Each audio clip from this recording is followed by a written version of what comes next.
भगोड़ापन दोष जो किसी भी इंसान को गर्त में धकेल देता है। जीवन में जब भी बाधाएं आए पलायन मत करिए। एक बार साला भागने की आदत पड़ गई, जिंदगी भर आदमी भागता रहता है, सारी उम्र भागता रहता है। याद रखना, पेड़ कट जाने के बाद दोबारा बड़ा हो जाता है, चांद फिर से बड़ा हो जाता है। इस बदलती बिगड़ती दुनिया में कुछ भी स्टेबल नहीं है, चीजें बदलती ही रहती हैं। कोई भी चीज लंबे समय तक होती ही नहीं। अच्छे दिन भी हमेशा लंबे समय तक नहीं रहते और खराब दिन भी हमेशा लंबे समय तक नहीं रहते। याद रखना, कठिनाइयों से घबराना नहीं। कठिनाइयां और बाधाएं सिर्फ कमजोर को कमजोर करने आती हैं। कठिनाइयां और बाधाएं सिर्फ कमजोर को कमजोर करने आती हैं और उन्हीं को दबा पाती हैं साला जो पहले से कमजोर है। मजा तब आता है जब कठिनाइयां और बाधाएं आपसे टकराएं, तो उनको मजा आए कि साला किसी मर्द से टकराए हैं हम। जब टकराएं तो उनको मजा आना चाहिए कि कोई आदमी टकरा है, कोई औरत टकरी है। साला हालत खराब हो जाए एक बार। ऐसा नहीं कि जरा सी गर्म हवा चली और बिस्तर बंद कर दिया कि हमारी तो होली काम। सबसे आसान तरीका क्या है? पलायन। हर आदमी थोड़ी सी प्रॉब्लम आते ही यही रास्ता चुनता है। महापाप है, आज मुझसे सुन लेना। कोई भी धंधा करना, पलायन मत करना। एक बार पलायन किया साला गंदी आदत लग जाएगी। यहां से वहां जाओगे, वहां से कहीं और जाओगे, वहां से कहीं। अरे चुनौतियों का सामना करना एक बार सीख गए ना, पलायन की नौबत कभी जिंदगी में नहीं आएगी। कठिनाइयां पलायन करेंगी, प्रॉब्लम पलायन करेंगी, चुनौतियां पलायन करेंगी और दूर से ही देख के घबरा जाएंगी, साला कहीं चले जाना, इस पे ना जाना, ये निपटा देगा। आपको क्या लगता है जो लोग कामयाब हुए हैं उनको चुनौतियां नहीं? और हर आदमी भागना चाहता है। वो अर्जुन को देखो कि बीच लड़ाई में, लड़ाई शुरू होने की है, उसके बीच में कह रहा है ना, कुरुक्षेत्र के युद्ध में सब तैयार हैं, दोनों सेनाएं आमने सामने खड़ी हैं, सब घर बार छोड़ के आए हैं, और उसके बीच में कहता है ना, नहीं लड़ता। क्यों नहीं लड़ता? अपना तर्क है उसके पास भी। जो पलायन करते हैं सबके पास साला कोई ना कोई तर्क है, और जिसका तर्क सुनो लगता है बात तो ठीक कह रहा है। अर्जुन भी बात ठीक कह रहा है। अपनों को मारना पड़े, ऐसा राज्य मिले तो क्या करना है इस राज्य का? पलायन करना है, छोड़ दो, नहीं लड़ना, नहीं चाहिए राजपाट। ऐसे में एक बढ़िया अपलाइन का होना बहुत जरूरी है। ऐसे में एक बढ़िया कृष्ण के अलावा कोई और अपलाइन होता तो शायद अर्जुन पलायन कर जाते। कोई और होता तो पलायन, वो तर्क ही ऐसा दे रहा है। आपकी टीम में कोई पलायन करेगा, तर्क ऐसा देगा, आपके पास जवाब ही नहीं है। आप बोलते हो बात तो ठीक कह रहा है यार, इसको कैसे रोकूं, जाने तो, ऑल द बेस्ट, जा। लेकिन भगवान कृष्ण ने अर्जुन को यह नहीं बोला जा। भगवान कृष्ण ने अर्जुन को यह बोला कि यह टाइम है ये बात करने का। पहले क्यों नहीं सोचा बे? तेरी वजह से कितने लोग घर बार छोड़ के आए हैं। कम ऑन, तेरी वजह से बहुत सारे राजा लोग आ गए हैं लड़ने। उनको क्या मुंह दिखाएगा? वो तो घर जाके बोल के आए हैं कि या तो मरेंगे या मारेंगे, धर्मयुद्ध है, लड़ेंगे। और आज तू अगर भाग गया तो वो घर जाके क्या मुंह दिखाएंगे? ऐसा ही मैं तुमको बोलता हूं, ये जितने सामने बैठे हो काले कोट में, तुम्हारी वजह से साला बड़े सारे लोग घर बार छोड़ के आए हैं। तुम्हारी वजह से बहुत सारे लोगों ने नौकरियां छोड़ी हैं। अभी पलायन का रास्ता नहीं है मेरे दोस्त, ये पहले सोचना चाहिए था, आने से पहले। इतिहास उनको कभी इज्जत नहीं देता मेरे दोस्त जो बिन पैंदे के लोटे होते हैं। याद रखना मेरी बात को, उनकी इज्जत होती ही नहीं है। इज्जत उनकी होती है जो अंगद की तरह पैर गाड़ देते हैं, कठिनाइयां कुछ भी हो साला फिर से खड़े हो जाते हैं और अपना बिजनेस बड़ा कर लेते हैं।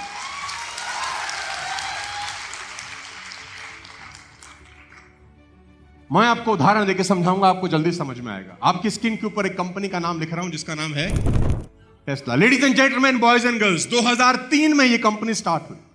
2003 में यह कंपनी स्टार्ट हुई। एलन घुसे 2004 के अंदर। आपकी जानकारी के लिए बता दूं, पहला प्रॉफिट कंपनी ने शुरू होने के 10 साल के बाद बनाया। टेस्ला का पहला मुनाफा 2013 में हुआ और कंपनी शुरू हुई 2000। क्या टेस्ला के मालिकों को भी पलायन कर देना चाहिए था? अरे 10 साल हो गए यार, 10 साल हो गए, छोड़ दो यार, नहीं हो रहा तो कुछ और करते हैं। नहीं, इन लोगों को अपने ऊपर भरोसा था, अपने आइडिया पे भरोसा था। दुनिया इनको प्रभावित नहीं कर सकी, एक दिन साला इन्होंने ही पूरी दुनिया को प्रभावित कर डाला। Ladies and gentleman, boys and girls, मैं आपकी जानकारी के लिए बता दूं, वो कंपनी जिसने पहले 10 साल में 1 रुपया प्रॉफिट नहीं कमाया था, आज 8,36,000 करोड़ का एसेट वैल्यू है। 8,36,000 करोड़ पहले 10 साल 1 रुपया भी ना कमाने के बावजूद। और ये कहानियां सुनने के लिए नहीं है, इनको जिंदगी में इंप्लीमेंट करना। बस आपकी स्क्रीन के ऊपर फेडेक्स का एग्जांपल आपको देता हूं। आज फेडेक्स 1971 में स्टार्ट हुई, पहला प्रॉफिट 1975, यानी अपनी स्थापना के 4 साल के बाद बनाया इस कंपनी ने। यानी पहले 4 साल फेडेक्स ने 1 रुपए का मुनाफा नहीं कमाया। आज 6,86,000 करोड़ का एसेट वैल्यू है और करीब करीब 5 लाख लोग काम करते हैं उस कंपनी में, जिसने पहले 4 साल में 1 रुपया भी।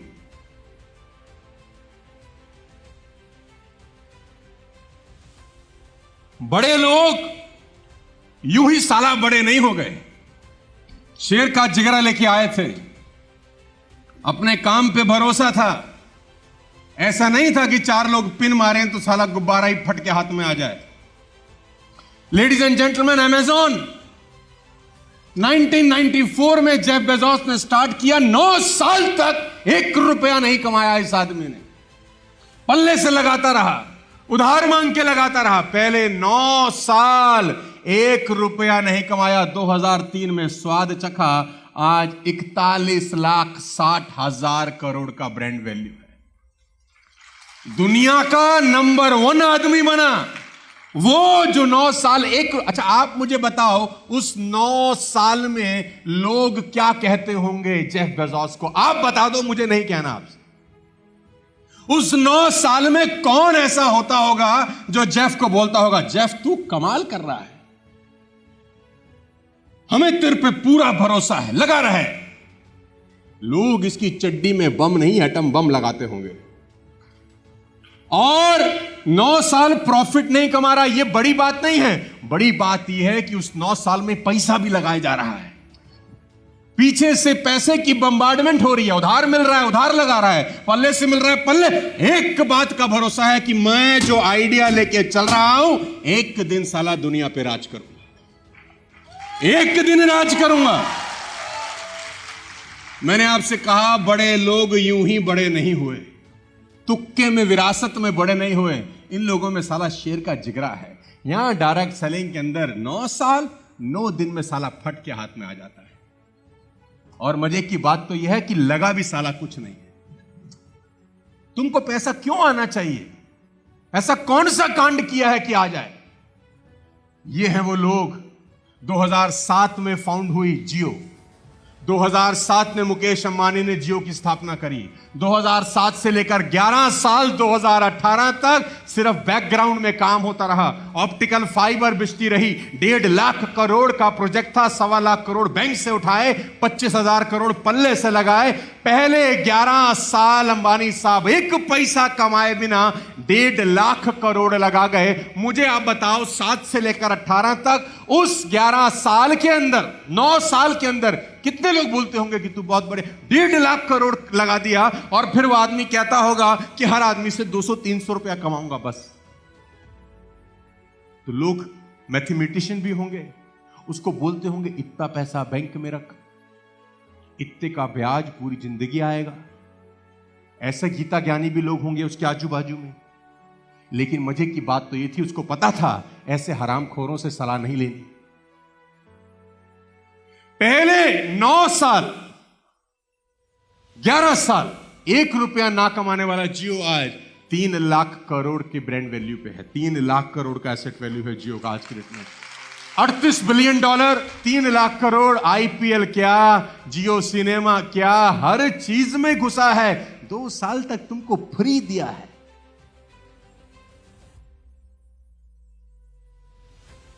बिजनेस माइंडसेट से नेटवर्क मार्केटिंग होती है, एम्प्लॉय माइंडसेट से नहीं होती। कागज पे लिख लो आज।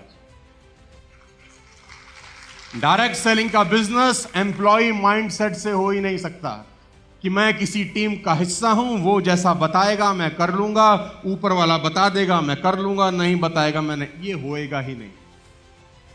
तो इस बात को अच्छे से समझ लो, पेशेंस रखनी पड़ेगी। बहुत समय ऐसा होगा पे आउट गिरेंगे, नहीं आएंगे, लोग परेशान करेंगे। अरे कितना साल तुमको टोटल हुआ है? 4 साल तो मुझे ही हुआ है, तो तुमको तो कम ही हुआ होगा।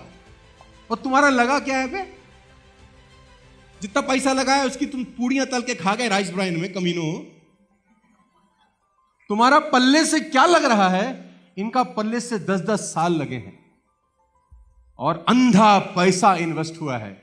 इन सब में एक ही बात कॉमन है। ऐसे दर्जनों एग्जाम्पल आप गूगल पे जाएंगे तो आपको मिल जाएंगे। मैंने कोई हैरान करने वाली चीज आपको नहीं बताई, आप भी निकाल सकते हैं।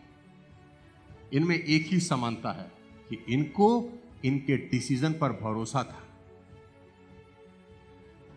इन्होंने जो डिसीजन लिया ना, उस डिसीजन पे ये चट्टान बन के, तो आप सबने भी ना 6 महीना, 2 महीना, 1 साल, 2 साल पहले एक डिसीजन लिया होगा वेस्टेज में आने का। कम ऑन, मैं कह रहा हूं कुछ मत करो, अपने डिसीजन की लाज बचा लेना, बस आपका ही डिसीजन है।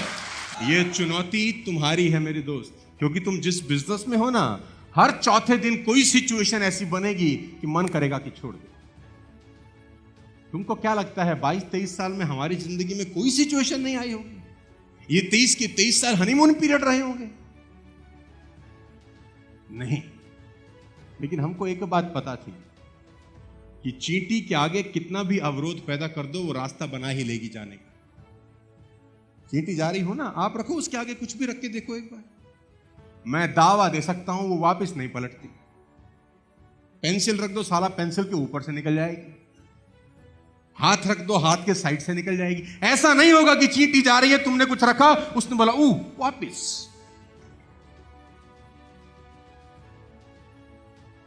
इतना छोटा सा जीव जब पलायन नहीं करता, तुम तो महाजीव हो मेरे दोस्त, तुम कैसे पलायन कर सकते हो? इतना छोटा सा जीव पलटता नहीं है यार। बिजनेस करने के लिए सबसे पहले बिजनेस में रुकना जरूरी है मेरे दोस्त। मैं आपको 1000 चीजें बता दूं, कोई फायदा ही नहीं है अगर ये बात समझ में ना आए कि ये बिजनेस रुक के ही होगा। हर व्यक्ति फेल होता है, धूल में गिरता ही है यार। तो आप सबके साथ अगर ऐसी घटनाएं हो रही हैं तो खुशकिस्मत हो, ऊपर देख के धन्यवाद देना ईश्वर का कि तुम्हारा बढ़िया टेस्ट लिया जा रहा है, सही जगह पे लिया जा रहा है।